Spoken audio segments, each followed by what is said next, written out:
பேராசிரியர் அருள்நிதி வனஜா வைத்தீஸ்வரன் அம்மா அவர்கள் வாழ்க வளமுடன். அம்மா அவர்களின் உடல் நலம் வாழ்க வளமுடன். அம்மா அவர்களின் மனவளம் வாழ்க வளமுடன். அம்மா அவர்களின் அன்பு குடும்பம் வாழ்க வளமுடன். அம்மா அவர்களின் ஆன்மீக அருட்தொண்டு வாழ்க வளமுடன். வாழ்க வளமுடன். பேராசிரியர் அருள்நிதி வனஜா வைத்தீஸ்வரன் அம்மா அவர்கள் வாழ்க வளமுடன். வாழ்க வளமுடன் அம்மா. வாழ்க வளமுடன். நன்றி அம்மா. வாழ்க வளமுடன். இறையருளும் குருவருளும் நமக்குள் இணைந்து துணை புரியட்டும். குருநாமம் வாழ்க, குருவே துணை. அனைவருக்கும் வணக்கங்களும் வாழ்த்துக்களும். வாழ்க வளமுடன். இன்னைக்கு நம்ம பார்க்க இருக்கிற சிந்தனையின் தலைப்பு வந்து நினைப்பதும் நடப்பதும். நாம நினைப்பதும் நடப்பதும் சரியாங்க?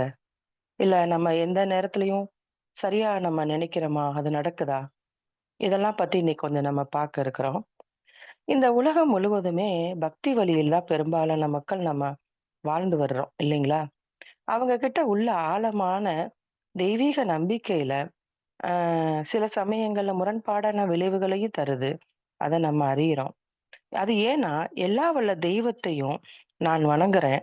ஆண்டவனே எனக்கு இன்னது வேண்டும். அத குடு, இத குடு என்று வேண்டிக் கொள்றோம். நம் பழக்கமாகவும் உள்ளது அது. அப்படி வேண்டுதல் மூலம் எல்லாமே நமக்கு கிடைச்சிடுதா? அதனால நிறைவு செய்து கொள்ள முடியுமா?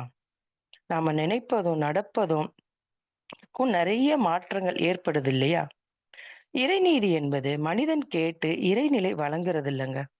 மனிதனுடைய ஒவ்வொரு செயலிலுமே அதுக்கு தக்க விளைவுகளை தவறாமல் கொடுத்து அமைப்பதுதான் இந்த இறைநீதி சட்டம். அது நம்ம எல்லாருக்குமே தெரிஞ்சதுதான்.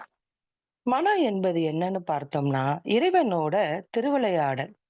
அப்போ அந்த மனதால என்ன நினைச்சாலும், என்ன செய்தாலும் அது சக்தி வாய்ந்ததா இருப்பதால நடக்கதான் செய்யும்.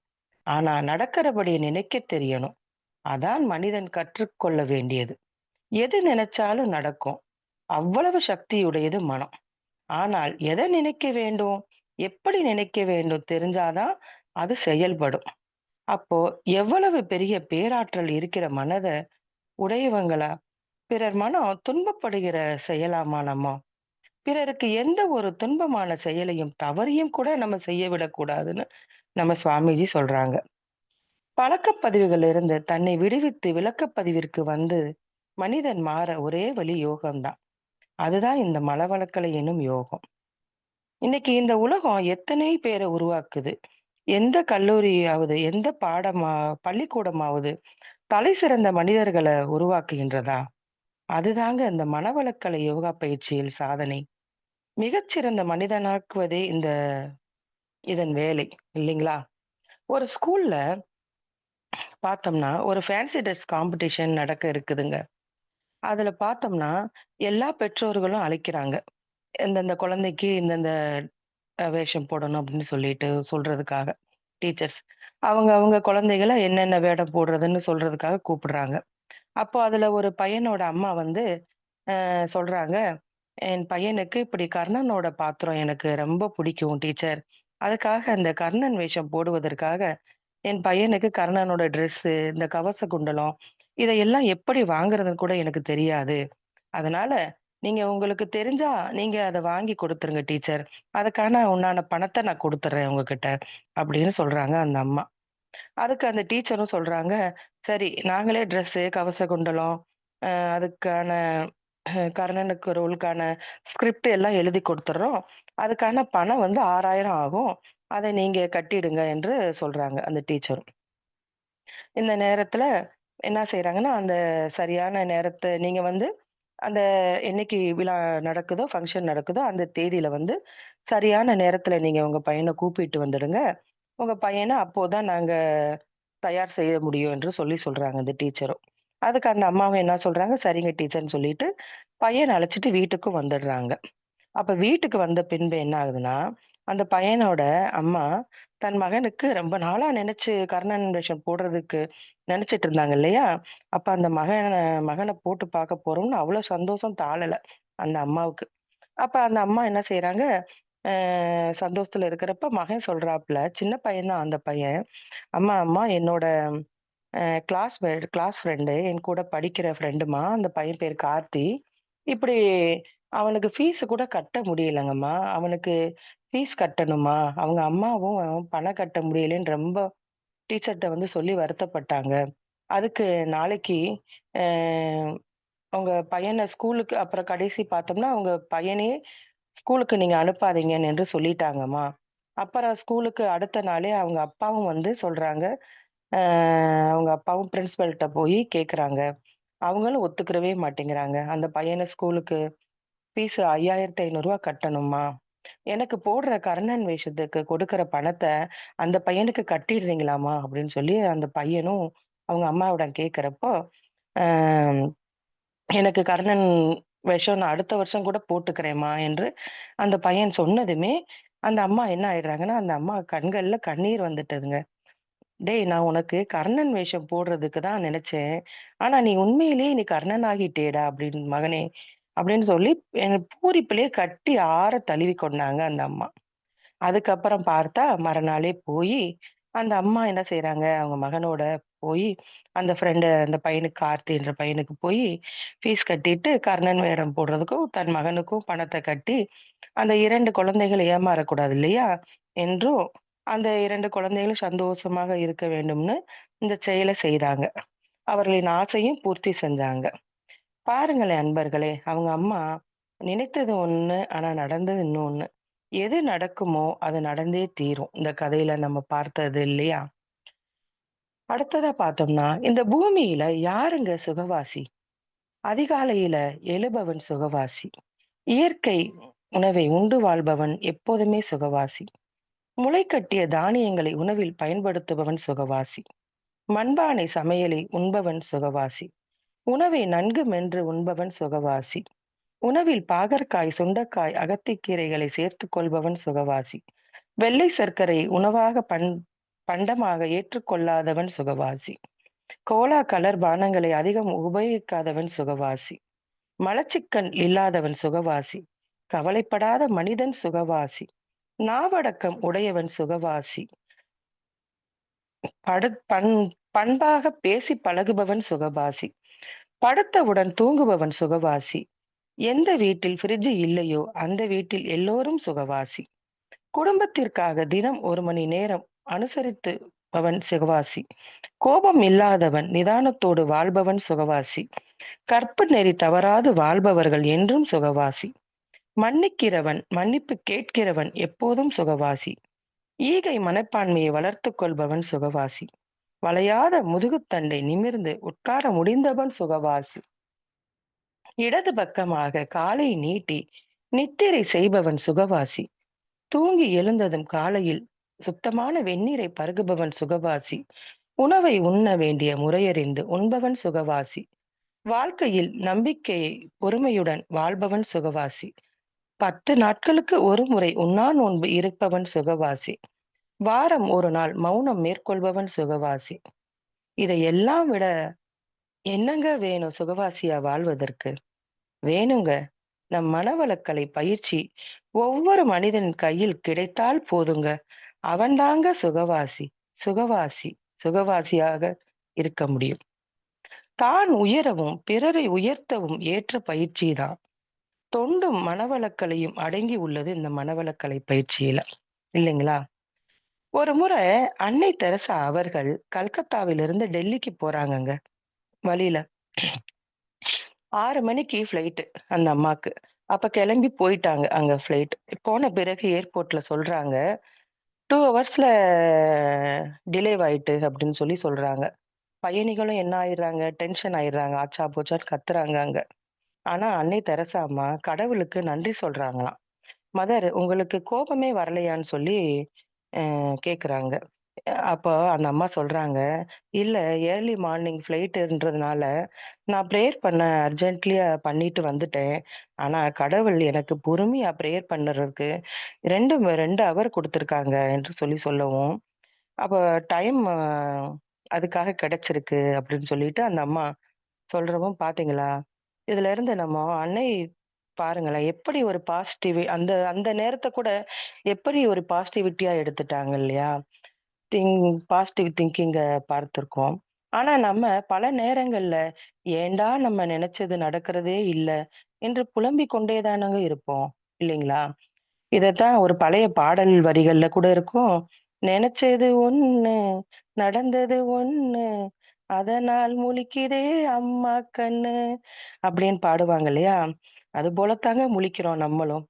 பாசிட்டிவான திங்கிங் இருந்தாலே போதுங்க. வாழ்க்கையில வெற்றி அடைந்து விடலாம் இல்லைங்களா? நல்ல சிந்தனை எப்படி இருக்கணும்னா, பேச்சில் இனிமை, கொள்கையில் தெளிவு, செயலில் உறுதி. இம்மூன்றும் இருந்தால் நம்மாலும் வாழ்க்கையில் எதையும் சாதிக்க முடியுங்க. சுவாமிஜி சொல்வாங்க, "நானும் என்னை சார்ந்தவர்களும் ஆரோக்கியத்துடனும், மகிழ்ச்சியுடனும், மனநிறைவாகவும் வாழ்ந்து கொண்டு இருக்கிறோம் என்ற எண்ணத்தை மனதில் ஆழமாக விதையுங்கள். அந்த எண்ணமே அதற்கான சூழ்நிலையையும், செயலையும் தானாக உருவாக்கும்" என்று. எப்பொழுதும் விழிப்போடும், சிந்தனையோடும் ஆற்றும் செயலினால் மட்டும் தான் முன்வினையின் தீமைகள் தடுக்கப்படும். அடுத்ததா, தேவைக்கும் இருக்கவும் இடையே இடைவெளி, எதிர்பார்ப்புக்கும் பெறுவதற்கும் இடையே இடைவெளி, தனக்கும் பிறருக்கும் இடையே ஏற்படும் முரண்பாடு, ஆசைக்கும் திறமைக்கும் இடையே உள்ள வித்தியாசம், இதெல்லாம் தாங்க கவலைக்கு வித்தாகுது அப்படின்னு சொல்லி சொல்றாங்க சுவாமிஜி. இந்த கவலை ஒழித்தல் பயிற்சிய பழகும்போது என்ன ஆகுதுங்க? அச்சமின்மை, மெய்யுணர்வு, உடல் நலம், மனநிறைவு இதெல்லாம் உண்டாகுது. சமமான உணர்ச்சிகளும் அதில் ஊக்கிவிடப்பட்டு, உணர்ச்சிகளும் இன்பம் என்று சொல்லலாம். இன்பமும் இல்லை, துன்பமும் இல்லை என்றால் அதுதாங்க அமைதின்னு சொல்லி சொல்றாங்க. அந்த அமைதி நிலைக்குத்தான் நம் மனதை கொண்டு வர வேண்டும். மனதின் நன்றியுடவன மனிதன் எப்பயுமே நன்றியுடவனா தாங்க இருக்கிறாங்க. மண்ணில் விளைந்ததை உண்டு வாழ்கிறான். இறுதியில் மண்ணுக்கே இரையாகிறான். ஆனால் என்ன? வாழும்போது தான் மறந்து விடுவது தான் துரதிர்ஷ்டம் என்று ஒரு ரிஷிகள் சொல்லியிருக்காங்கங்க. அடுத்ததா பார்த்தோம்னா, ம் ஒரு ஒரு ஒரு பூரணம் என்ற ஒரு பெண்மணி அவங்களுக்கு விருது கிடைச்ச சிறு கதைய இங்க பகிர்ந்துக்க உங்ககிட்ட நினைக்கிறேன். ஆயி என்ற பூரணம் ஒரு அம்மா, அவங்க அவங்க கொடை உணர்ந்த உணர்வின் மனித உருவம் என்று இந்த அம்மாவ சொல்றாங்கங்க. ஏன் அப்படி சொல்றாங்கன்னா, 7,50,00,000 நிலத்த சத்தமே இல்லாம அரசு பள்ளிக்கு பதிவு செய்து கொடுத்தாங்களாம் அந்த பூரணம் அம்மா. அ அவங்க பார்த்தோங்கன்னா, அபூர்வ மனிஷின்னு சொல்லி சொல்றாங்க அவங்கள. அப்புறம் சத்தமே இல்லாம அவங்க எழுதி குடுத்துட்டாங்களாம் அந்த அரசு பள்ளிக்கு. அப்புறம் மதுரை எம்பி வந்து அது தெரிஞ்சதுக்கு அப்புறம், அவங்கள போய் நேர்ல போய் பார்த்து பாராட்டிய பின்பு தான், "அ இது உலகமே வியந்தது" அப்படின்னு சொல்லி சொல்றாங்க. பார்த்து வியந்ததாம் அத பார்த்து. மகள் பிறந்த 1 1/2 வருடத்திலேயே இந்த கணவர இழந்துட்டாங்களாங்க இந்த பூரணம் அம்மா. இருந்தும் போயிட்டாங்களாம் அவங்க. ரொம்ப மனசு உடைஞ்சு போயிட்டாங்களாம். இனி மகள் தான் உலகம் என்று வாழ்ந்தாங்களாம். வாழத் தொடங்கினாங்களாம். எல்லா சொத்துக்கள் எல்லாமே இருந்தாலுமே கூட, கணவர் பணிபுரிந்த கனரா வங்கியிலேயே கிளர்க்காக வேலை செய்து வந்தாங்க அந்த பூரணம் அம்மா. மகளும் என்ன செய்றாங்க, உதவுவதுல ரொம்ப அவங்க மகள் ஜனனிக்கு மிகுந்த ஆர்வம் கொண்டவங்களாம் மக. ஆனாலும் விதியானது என்ன ஆச்சுன்னா, அந்த இள வயதிலேயே அந்த மகளையும் இழந்துட்டாங்க. மொத்தமாகவே அந்த பூரணம் அம்மா இடிஞ்சு போயிட்டாங்க. அப்ப மகள் ஜனனியோட நினைவாக அவளின் அந்த கொடை குணத்தின் நீட்சியாகவும், அந்த கொடிக்குளத்த அந்த ஊர்ல கொடிக்குளத்துல அந்த அந்த இதெல்லாம் ஊர்ல தான் இருக்காங்க அந்த அம்மா. தான் படிச்ச ஸ்கூலு கொடிக்குளத்துல அரசு பள்ளியில அந்த 7,50,00,000 மதிப்புள்ள நிலத்தையே அவங்க குடுத்துட்டாங்களாம் அந்த பூர்ணம் அம்மா. இழப்பும், துயரமும், பாசமும், கொடையுமாக நிற்கும் இந்த பெண் பாரிக்கு தர்ம தேவதை விருது என்று அ அவல் விகடன்ல அளித்திருக்காங்கங்க. அளிச்சு கௌரவிச்சிருக்காங்க. அப்ப அந்த நேரத்துல கூட அந்த அம்மா ஸ்டேஜ் ஏறி அந்த பள்ளியில படிக்கும் பிள்ளைகளுக்கு எல்லாம் எந்த ஸ்கூலுக்கு அவங்க உதவுனாங்களோ, அந்த பிள்ளைங்க எல்லாம் சேர்ந்து என்ன செய்றாங்களாம், அந்த அந்த அம்மாவுக்கு அ அது மட்டும் இல்லாம அந்த அம்மா ஸ்கூல்ல போய் இன்னும் நெறைய உதவிகளும் செய்வாங்களாம். தான் வாங்குற மாச சம்பளத்தெல்லாம் எடுத்துட்டு போயி, எல்லாத்தையும் அங்க அந்த அம்மா குடுத்துருவாங்களாம். அப்ப அப்படியெல்லாம் இருக்கிறப்ப அந்த பிள்ளைங்க அன்பின் கொண்டு பேர் கொண்டு அந்த அம்மாக்கு ஒரு சேலைய வழங்குறாங்களாம். அந்த ஸ்டேஜ்லயே குடுக்குறாங்க. அந்த அம்மா சொல்றாங்க, கண் கலங்கிய நிலையில நாம போதும் போதும் என்று நம்ம மனநிறைவு கொள்ளும்போது தான் இறைவன் கொடுத்து கொண்டே இருக்கிறான். நானு ரொம்ப நாட்களாகவே என் மகளே போயிட்டா. இன்ன எதுக்கு எனக்கு அப்படின்னு சொல்லிட்டு, நான் அப்ப இருந்து பூன சேலைய தான் நான் கட்டுறேன். அத தவிர வேற எதுவுமே கட்டுறதில்ல. அப்படின்னு சொல்லிட்டு, இப்ப இந்த சேலை நல்ல சேலை கட்டிட்டு வந்திருக்கேன். இத கூட நான் ஒருத்தவங்களுக்கு குடுத்துறணும் தான் நெனச்சிட்டு இருக்கேன் அப்படின்னு சொல்லி, அந்த மேடையிலேயே தன் மகள் ஜனனி அத அப்படியே அந்த இத சொல்லி அழுகுறாங்க அந்த அம்மா. தன் மகள் ஜனனியோட திருவுருவ சிலையையும் குடுக்குறாங்க அந்த மேடையில. அந்த அம்மா அத பார்த்து கண்கலங்கி அம்மா சொல்றாங்க, தன் மகளின் நினைவா இருப்பது எதுவோ எல்லாத்தையுமே ம் நகைகள் அந்த அம்மா அவ்வளோ நெறைய நகைகள் சேர்த்து வச்சிருந்தாங்களாம். 5 கிலோ வெள்ளி, 16 காரு எல்லாத்தையுமே கொடுத்து விற்று, குழந்தைகளுக்கும், மன வளர்ச்சி குன்றியவர்களுக்கும் செய்து, அது மட்டும் இல்லாம தன் கிட்னிய கூட அவங்க தூரத்து சொந்தக்காரவங்களுக்கு தானமா குடுத்துட்டாங்களாங்க. பாருங்களேன், அவங்க சொல்லும்போது, அ என்னத்த அவங்க சொல்றாங்க, "என்னத்த நம்ம கொண்டு போறோங்க? எதையுமே வச்சிருக்க கூடாது. எல்லாத்தையுமே கொடுத்துட்டு போயிடணுங்க." அப்படின்னு சொல்லி அந்த அம்மா சொல்லி ரொம்ப அதுக்காக இன்னும் கடவுள் எனக்கு நல்ல ஆரோக்கியத்த குடுத்தா, இன்னும் நான் சாகுற வரையும் செய்துகிட்டே இருக்கணும். அதுதான் என்னோட ஆசை அப்படின்னு சொல்லி அந்த அம்மா சொல்றாங்க. தர்மத்துக்கு ஒப்பான தர்ம தேவதை விருது என்று சரியாகத்தானங்க குடுத்துருக்காங்க அந்த அம்மாக்கு. பாருங்களேன், அந்த பூரணம் அம்மா கிரேட் இல்லைங்களா?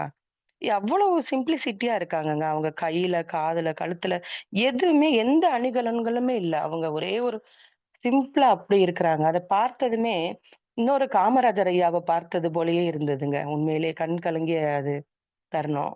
பூரணம் அம்மா இப்படி இருக்காங்க. ஆனா பார்த்தோம்னா, நம்மளா இருந்தோம்னா என்ன செய்வோம்?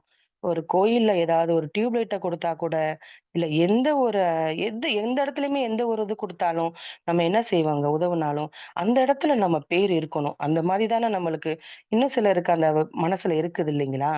எந்த ஒரு பொருள உதவியா குடுத்தாலும், அந்த இதுல பேர எழுதி அச்சடிச்சு குடுக்குறோம் இல்லைங்களா?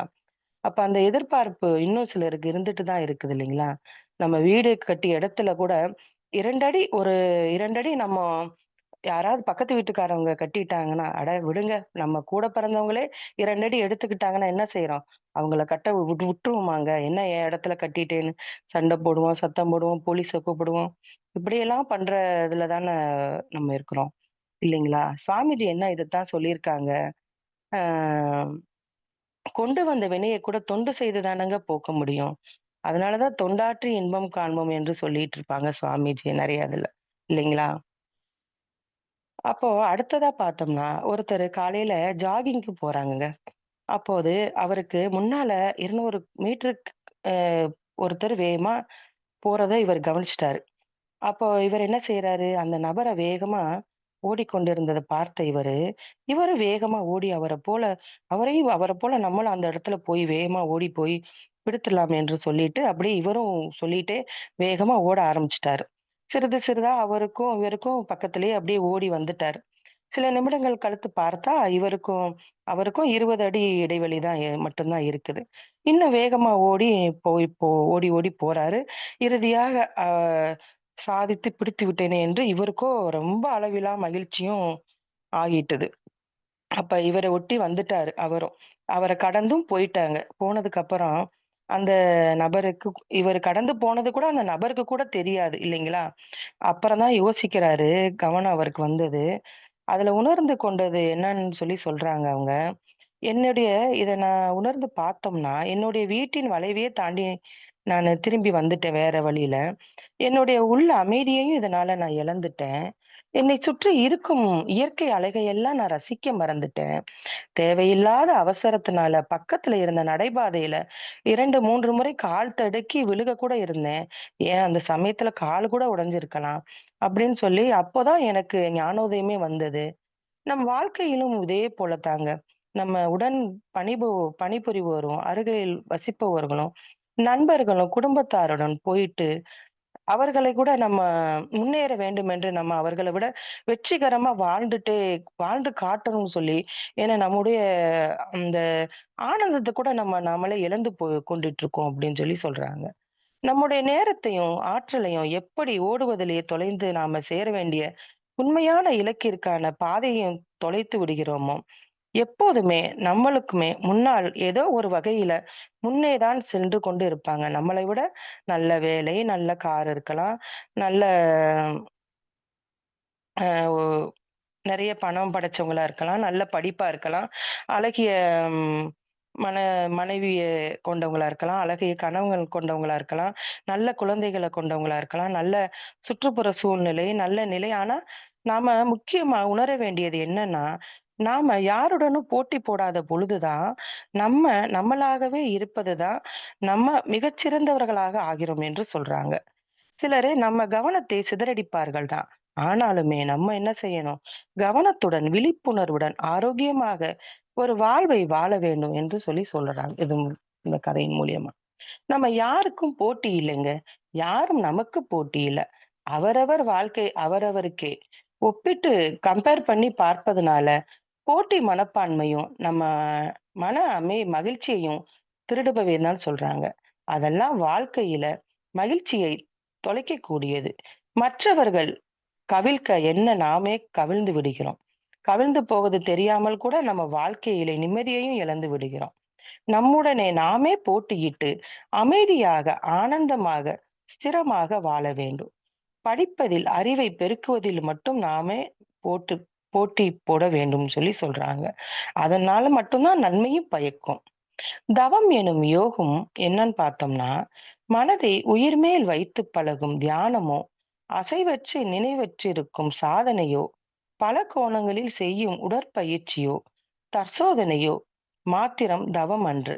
மனித பிறவியின் பெருநோக்கமும் மதிப்பு உணர்ந்து அறிவின் நிலை அறிந்து பேரறிவு நிலை எய்த புலன்களை ஒழுங்குபடுத்தி ஒழுக்கம் கடமை ஈகை எனும் அறநெறிகளை தனதியல்பாகக் கொண்டு அயரா விழிப்பு நிலையோடு தானும் வாழ்ந்து பிறரையும் இனிதாக வாழ வைக்கும் உயிர் வாழ்வதே தவமாகும் சொல்றாங்க.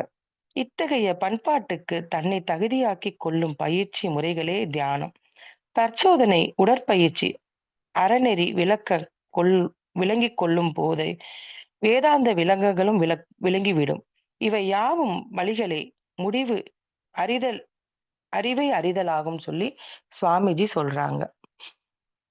இதனால நினைப்புக்கும், நடப்புக்கும் நம்ம என்னன்னு நம்ம தெரிஞ்சு, அதன்படி நம்ம நல்லதே நினைத்து நடை கடந்து செல்ல வேணும்னு இத்துடன் என் சிந்தனையை நிறைவு செய்து கொள்கிறேன். வாழ்க வையகம், வாழ்க வையகம், வாழ்க வளமுடன். இத்தனை நேரம் செவிமடுத்த அனைவருக்கும் மிக்க நன்றி. வாழ்க வளமுடன். வாழ்க வளமுடன் அம்மா.